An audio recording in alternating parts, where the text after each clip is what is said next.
Hello friends, I am Mukesh Goyal. I hope कि आप सारे बहुत अच्छे हैं। और फ्रेंड्स, हम बात कर रहे हैं अपनी यूनिट नंबर 5 करिकुलम स्टडीज़ के बारे में बात कर रहे हैं, पाठ्यचर्य अध्ययन के बारे में बात कर रहे हैं।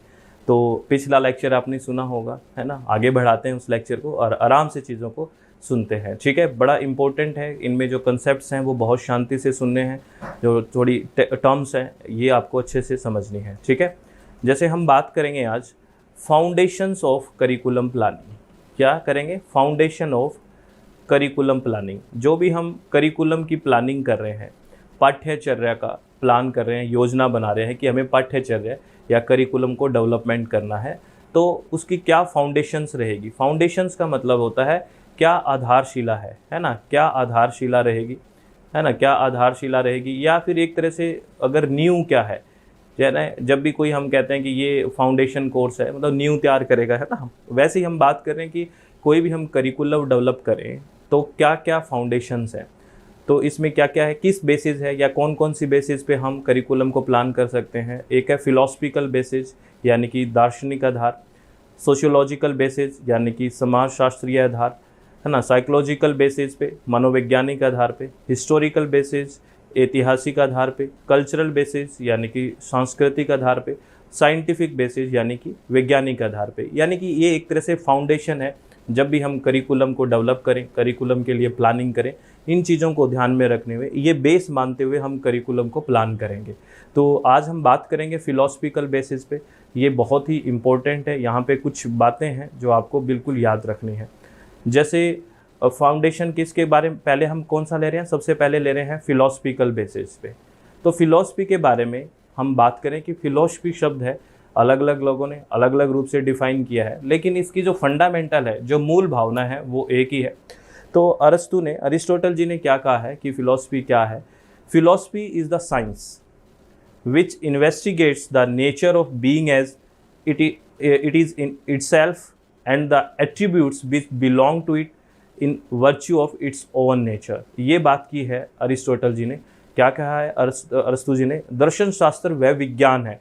यानी कि सीधी सी बात है, दर्शन शास्त्र एक साइंस है, विज्ञान है ना। जब भी हम करिकुलम डेवलप करेंगे तो इसको तो आप बेस मानना ही पड़ेगा, सीधी सी बात है, क्योंकि इसकी जब हम परिभाषा पढ़ते हैं तो एक साइंस है, ऐसे थोड़ी है। तो दर्शास्त्र वह विज्ञान है जो अस्तित्व की प्रकृति की जांच करता है, जैसा वह अपने आप में है ना, कि ये क्यों है ऐसा, और जो गुण उनकी प्रकृति के आधार पर उससे संबंधित है भी, उसके साथ कैसा संबंध है।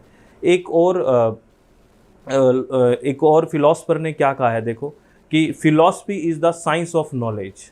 ये भी बोला है कि जो फिलॉसफी है, जो दर्शन शास्त्र है, वो बेसिकली क्या है, ज्ञान का विज्ञान है।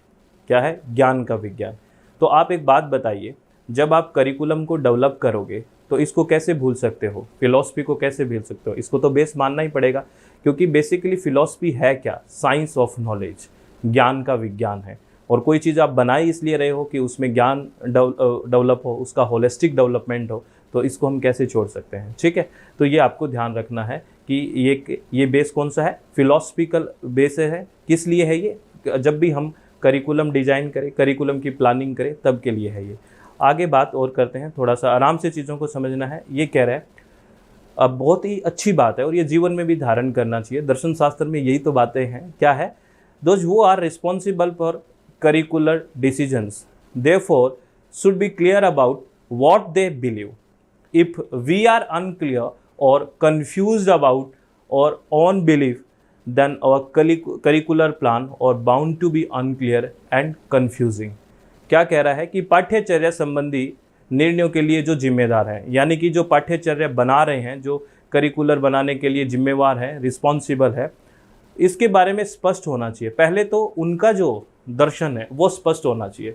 अगर वो अपने आप में ही, यानी कि उनकी जो मान्यता है वो ही अगर अस्पष्ट या भ्रमित हैं, तो पाठ्यचर्या संबंधी योजनाएं निश्चित रूप से अस्पष्ट और भ्रमित करने वाली होंगी। 100% ये तो होगा ही होगा। जब आप ही क्लियर नहीं हैं और आप बनाने वाले हैं, आप रिस्पॉन्सिबल पर्सन हैं, अगर आप भी कन्फ्यूज है, जो चीज़ आप बनाओगे उसमें तो कन्फ्यूजन दिखेगा ही दिखेगा, ठीक है। तो उसके दर्शन को जानना बहुत ज़्यादा ज़रूरी है, ठीक है। जैसे बहुत सारे, एक बहुत बड़े रिनाउंड फिलोसफर है, उन्होंने कुछ बातें लिखी है कि आपके घर में कोई किराएदार रहने आए, ठीक है ना, किराएदार रहने आए, तो उसकी पेइंग कैपेसिटी क्या है, कहाँ से, ये थोड़ा जानना ज़रूरी है। लेकिन उसके साथ साथ उसका दर्शन क्या है, यानी कि उसकी सोच क्या है, उस किस तरह से वो चीज़ों को देखता है, वो भी थोड़ा आपको जानना ज़रूरी है। इस तरह की बातें समझ रहे हो ना आप। जैसे मान लो एक सैनिक को अपने शत्रु के बारे में जानना है कि कितने लोग हैं, कैसे है, लेकिन उनका माइंडसेट भी, उनका फिलॉसफी, उसका दर्शन क्या है, क्या चीज़ है, वो भी जानना बहुत ज़्यादा ज़रूरी है। तो वो सारी चीज़ें हैं, यानी कि आपको भी एक तरह से कंप्लीट क्लियर होना चाहिए। और ख़ासकर जो रिस्पॉन्सिबल है, करिकुलर जो डेवलप कर रहा है, अगर वही कंफ्यूज रहेंगे तो बताओ वो जो करिकुलम बनाएंगे तो वो बिल्कुल उसमें अस्पष्टता दिखेगी कि नहीं दिखेगी। तो यही बात है, ठीक है। चलो आगे इसमें कुछ बातें हम करते हैं। जो फिलोसफिकल जो पोजीशन है, इसमें 4 बातें हमें ध्यान में रखनी है। मेजर 4 बातें हैं, है ना। क्या है, यानी कि 4 प्रमुख दार्शनिक पद हैं जो पाठ्यक्रम विकास को बहुत ही अच्छी तरह से और बहुत बढ़िया तरह से क्या करते हैं, प्रभावित करते हैं, इन्फ्लुएंस करते हैं। वो कौन कौन सी है? आइडियलिज्म, जिसको आदर्शवाद कहते हैं, रियलिज्म, जिसको यथार्थवाद कहते हैं, प्रैग्मेटिज्म, जिसको व्यवहारिकता कहते हैं या व्यवहारिकवाद कहते हैं, और एग्जिस्टेंशियलिज्म यानी कि अस्तित्व की बात करता है। आप इनके नाम से ही समझ रहे हो या समझ रहे हो कि नहीं समझ रहे कि ये एक आइडल बात करेगा, बिल्कुल आइडल बातें होंगी यहाँ पे। ये रियल की बात होगी, यथार्थता की बात होगी, यहाँ पे व्यवहारिकता की बात होगी, और यहाँ पे अस्तित्व की बात होगी, है ना। ये 4 जो फिलोसफिकल पोजीशन है, जब भी हम करिकुलम डेवलप करेंगे, जब भी हम करिकुलम विकसित करेंगे, और ये है किससे रिलेटेड है, ये फिलोसफिकली तो है ना। किसी का किसी के प्रति कुछ होगा, कोई किसी, देखो हर एक की सोच है, दर्शन है किसी के प्रति, कोई चीज़ के लेके, तो उसका अलग अलग है। कोई आइडल सिचुएशन को मान के काम करता है, आदर्श चीज़ों को, कोई यथार्थ को मान के काम करता है, कोई व्यवहारिकता को लेके काम करने की कोशिश करता है, कोई अस्तित्व को लेके करने की कोशिश करता है। बात तो यही है ना भाई, हर एक का अपना अपना सोचने का अपना अपना दर्शन अलग है, अलग अलग फिलॉसफी है, ठीक है। जैसे रिसर्च करते हैं हम, पीएचडी बोलते हैं ना, है ना। तो पीएचडी का वहाँ पी का मतलब क्या है, फिलॉसफी। क्या मतलब, अलग अलग उस टॉपिक के बारे में उसके व्यू है, उसने जो भी सोचा, जो भी काम किया, वो कुछ अलग बता रहा है। वैसे यही कह रहा है कि जब भी हम करिकुलम डेवलप करें तो ये 4 चीज़ें इन्फ्लुएंस करेगी, क्योंकि जो लोग बैठे हैं, कोई आइडियलिज्म पे काम करेगा, कोई रियलिज्म पे बात करेगा, कोई प्रैग्मेटिज्म पे बात करेगा, कोई एग्जिस्टेंशियलिज्म पे बात करेगा यानी कि अस्तित्ववाद पे करेगा। तो जो जिस सोच का होगा, जो जिसका दर्शन होगा, जो जिसका दिमाग में रहेगा, है ना, वो उसी को उसमें इंक्लूड करने की कोशिश करेगा। तो यही चीज़ें हैं जो प्रभावित करेगी करिकुलम डेवलपमेंट में। तो इनको थोड़ा और अच्छे से हम जानने की कोशिश करते हैं। ये बात समझे आप। चलो सबसे पहले हम आइडियलिज्म की बात करते हैं, आदर्शवाद की बात करते हैं। आइडियलिज्म में आप नाम से समझ रहे हो कि सब कुछ क्या होगा, आइडल मानने की कोशिश करता है। और एक टीचर को कैसे हम रिलेट कर सकते हैं, इस बात को समझिए। इसको पहले शब्द को और अच्छे से समझ लेते हैं। क्या कह रहा है? The doctrine of idealism suggest that matter is an illusion and that reality is that which exist mentally. ठीक है। It emphasize moral and spiritual reality as the chief explanation of the world and consider moral value absolute, timeless and universal. ये यहाँ पे जो absolute शब्द use कर रहा है, आइडियल की बात करता है। एब्सोल्यूट वैसे तो नॉर्मली तो होता नहीं है कुछ, एब्सोल्यूट की बात करता है कि है ये सब कुछ, क्योंकि आदर्श बात कर रहा है ये तो। जैसे आदर्शवाद का सिद्धांत क्या बताता है कि पदार्थ एक भ्रम है और वास्तविकता वह है जो मानसिक रूप से मौजूद है। ठीक है। यह दुनिया की मुख्य व्याख्या के रूप में नैतिक और आध्यात्मिक वास्तविकता पर जोर देता है। किस पे ध्यान देता है? आपकी जो नैतिकता है ना, उस पे, और आध्यात्मिकता पर जोर देता है। और नैतिक मूल्यों को ये क्या मानता है कि नैतिक जो मूल्य हैं वो पूर्ण है, कालातीत है और सार्वभौमिक है, यानी कि वो टाइमलेस है, कोई अंत नहीं है। ठीक है। एब्सोल्यूट है, वो पूर्ण है, कंप्लीट है और यूनिवर्सल है, सार्वभौमिक है। एकदम आइडल कंडीशन की बात कर रहा है ये। ऐसा होना इम्पॉसिबल सी बात है ना, कि एकदम आइडल सिचुएशन कब होती है? जैसे आप भी करते हो ना कि ये हो जाएगा तब पढ़ूंगा, ये हो जाएगा तब पढ़ूंगा। एक आइडल कंडीशन कभी नहीं होती है, वही बात है। ठीक है ना। तो इसको अगर हम करिकुलम से रिलेटेड और टीचर से रिलेटेड जोड़ें तो एक नोट है, इस नोट को आप समझना। देखो यहाँ पे क्या कह रहा है, teacher would act as a role model of enduring values and the school must be highly structured and ought to be advocate only those idea that demonstrate enduring values। ये सारी बात कंसंट्रेशन किस पे है? वैल्यूज पे है, कि शिक्षक स्थायी मूल्यों के रोल मॉडल के रूप में काम करेगा। इसमें जो शिक्षक होगा वो रोल मॉडल के रूप में काम करेगा। और स्कूल अत्यधिक संरचित होना चाहिए, कंप्लीटली स्ट्रक्चर्ड होना चाहिए कि आइडल चीजें करनी है। उसे केवल उन्हीं विचारों की वकालत करनी चाहिए जो स्थायी मूल्य को प्रदर्शित करते हैं। यानी कि ये उन्हीं चीज़ों के बारे में बात करेगा जो एकदम किसके बारे में बात करेगा, स्थायी मूल्यों के बारे में बात करेगा, वैल्यूज़ के बारे में बात करेगा, आइडल कंडीशन के बारे में बात करेगा। तो ये आइडलिज्म है, बात समझे। तो ये अगर कोई आइडलिज्म है, किसी के दिमाग आदर्श चीज़ों को ध्यान में रखेगा, तो जब भी करिकुलम डेवलपमेंट होगा, करिकुलम प्लानिंग होगा, विकसित होगा, तो वो चीज़ उसमें दिखेगी कि इसमें वैल्यूज़ को बहुत जगह दी गई है। तो ऐसी बातें हैं, ठीक है। चलो, अगर रियलिज्म की बात करें तो ये रियलिटी की बात कर रहा है, यथार्थवादी की बात कर रहा है। तो जो रियलिटिस्ट होते हैं, जो यथार्थवादी होते हैं, वो क्या कहते हैं, education, consider education a matter of reality rather than speculation.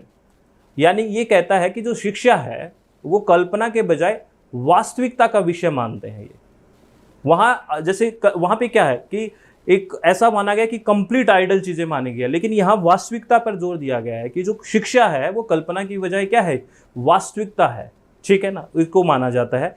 तो जैसे इसको थोड़ा सा उससे कंसीडर करते हैं, आइडियलिस्टिक से क्या कहता है, like the idealist the realist too stress the education should reflect permanent and enduring values that have been handed down through generation, but only to the extent that they don't interfere with the study of particular disciplines। इस बात को समझने की कोशिश करना, इसमें ये नहीं है कि जो ये रियलिज्म है या जो यथार्थवादी है वो वैल्यूज़ की बात नहीं करते, वो वैल्यूज़ की बात करते हैं, मूल्य की बात करते हैं। जैसे आइडियलिस्ट वैल्यू की बात करते हैं, ये भी कहता है कि एजुकेशन में वैल्यूज़ की बात होनी चाहिए, लेकिन ऐसे नहीं है कि हम वैल्यूज़ की ही सिर्फ बात होनी चाहिए, लेकिन हम जब वैल्यू की बात करें तो जो स्टडी कर रहे हैं किसी पर्टिकुलर डिसिप्लिन में, उसके साथ इंटरफेयर भी मत करें, रियलिटी में रहें, हम वास्तविकता में रह के काम करें।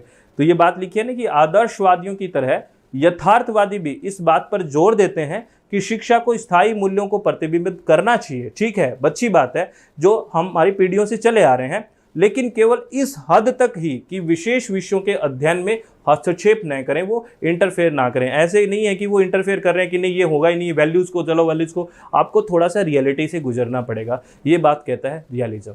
ठीक है, तो आपको समझ में आया। चलो, आइडियलिज्म और रियलिज्म। उसके बाद बात करते हैं प्रैग्मेटिज्म, यानी कि व्यवहारवाद। तो आपने देखा होगा थोड़ी थोड़ी चीज़ें और व्यवहारिकता की तरफ आ रही है। अगर शुरुआत में देखें तो क्या था, फिर अब देखो फिर व्यवहार की बात की आ गई। अब क्या कह रहा है, in contrast to idealism and realism, अगर हम बात करें तो pragmatism give importance to change process and relativity at as it suggest that the value of an idea lies in its actual consequence. ये क्या कह रहा है, आदर्शवाद और यथार्थवाद के विपरीत, ये थोड़ा अलग है। क्या कहता है, व्यवहारिकता परिवर्तन प्रक्रियाओं और सापेक्षता को महत्व देती है। यानी कि ये बात बताती है कि मान लो ये नहीं है, जैसे इसमें एक नोट लगाया हुआ है, इस नोट से आपको सारी बात, ये चेंज को भी एक्सेप्ट कर रहा है। ये कह रहा है कि basic to this interaction in nature of change, ये मतलब परिवर्तन को बेसिक मानता है। कैसे, एक एग्जाम्पल देखिए, at a particular period of time it was generally believe that the earth was flat.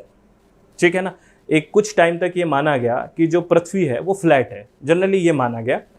लेकिन जैसे जैसे रिसर्च हुई और इस चीज़ को डिस्प्रूव कर दिया गया कि ये फ्लैट नहीं है, साइंटिफिक रिसर्च, तो इसमें इसको एक्सेप्ट किया गया, इस बात को समझ रहे हो, इसको ऐसे नहीं कहा गया कि नहीं होता, यानी कि यह है व्यवहार में कि इसको स्वीकार किया गया। तो यही है, the actual consequence are related to those aim that focus on a practical aspect and teaching and learning. Basically क्या है, वास्तविक परिणाम उन उद्देश्यों से संबंधित है जो शिक्षण और सीखने में व्यवहारिक पहलुओं पर ध्यान केंद्रित करते हैं कि ये हो रहा है, अच्छा ठीक है, यानी कि व्यवहारिक पहलुओं पर काम करते हैं। ये नेश ने 1959 में ये बोला गया था प्रैग्मेटिज्म के बारे में। ठीक है, तो आपको ये समझ में आई बात, नाम से ही वैसे समझ में आ रहा है, व्यवहारवाद। ठीक है, चलो आगे बात करते हैं। आगे है अस्तित्ववाद, यानी कि एग्जिस्टेंशियलिज्म। ये क्या कह रहा है, देखो, learner should be given freedom to choose what to study.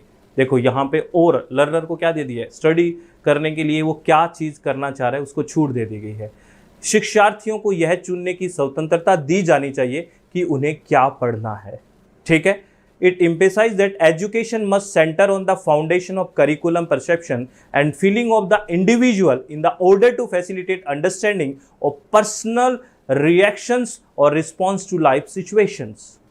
बहुत अच्छी बात है, क्या बोल रहे हैं, यह इस बात पर जोर देता है कि जीवन स्थितियों के प्रति व्यक्तिगत प्रतिक्रियाओं को समझने की सुविधा के लिए शिक्षा को पाठ्यक्रम की नींव और व्यक्ति की भावनाओं पर केंद्रित होना चाहिए। यानी कि ये लर्नर पे छोड़ देना चाहिए।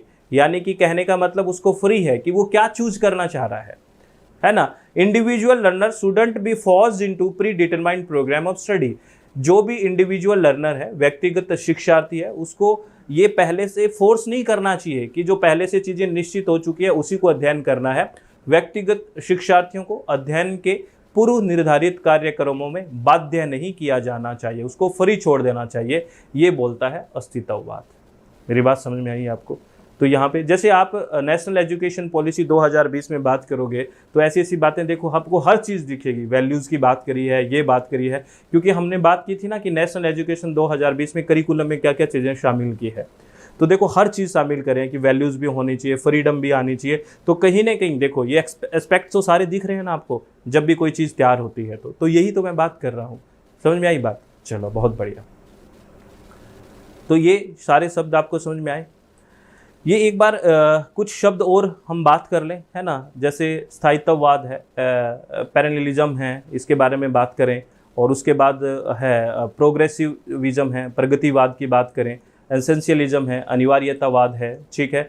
और ये जो शब्द है जैसे रिकंस्ट्रक्टिविज्म है, पुनर्निर्माणवाद है, इसके बारे में मेरे हिसाब से नेक्स्ट लेक्चर में बात कर लेनी चाहिए। कारण ये है कि ये जो टर्म्स हैं सारी जुड़ी हुई है। मेरी बात समझ रहे हो? वो क्योंकि एक में करेंगे तो शायद आपका मिक्स ना हो जाए। इस बात को समझ रहे हो ना? इस बात को धीरे धीरे पढ़ने में कोई दिक्कत नहीं है, लेकिन कंसेप्ट एक भी नहीं छूटना चाहिए। तो ये कंसेप्ट आप पकड़ो। जो कंसेप्ट अभी बात कर रहे थे हम कि ये जो टर्म्स हैं वो नेक्स्ट लेक्चर में हम बात करेंगे। समझ में आ गई आपको बात? तो आई थिंक ये सारी बातें आपको समझ में आ गई होगी कि हमने क्या बात की है। मैं फिर बता देता हूँ कि जो हम बात कर रहे हैं एक बार फिर मैं आपको समझा देता हूँ थोड़ा सा। आपके एक टॉपिक है यूनिट नंबर 5 में, क्या? फाउंडेशन ऑफ करिकुलम प्लानिंग, है ना। तो उसके क्या क्या फाउंडेशन है? फिलॉसफिकल बेसिस, इसके बारे में बात कर रहे हैं हम। और फिलॉसफिकल बेसिस में हमने कोई बातें की है, आइडियलिज्म के बारे में बातें की है ना, रियलिज्म के बारे में बातें की है। और इसके कुछ टर्म्स हैं जैसे प्रैग्मेटिज्म है ना, इसके बारे में बातें की हैं। अस्तित्ववाद है जो, इनके बारे में बात की है। तो ये शायद आपको हर चीज़ समझ में आ गई होगी आराम से। यहाँ से डायरेक्ट आपसे क्वेश्चंस पूछे जाते हैं और इस तरह के जो क्वेश्चंस हैं आपका जो पेपर 1 है उसमें भी काम आएंगे कहीं ना कहीं। तो ये ध्यान रखें, आपके पेपर 1 का जो टीचिंग एप्टीट्यूड है वहाँ भी ये चीज़ें काम आएगी। तो आई थिंक आपको सारी बातें समझ में आ गई। और नेक्स्ट कुछ जो टर्म्स हो रहा है वो नेक्स्ट लेक्चर में हम बात करेंगे। तो आप इतना कर लीजिए। तब तक tata, bye bye, take care, all the very best. आप लोग हमेशा खुश रहें और इसी तरह से पढ़ाई करते रहें। बहुत बहुत धन्यवाद। Thank you. Thanks a lot friends.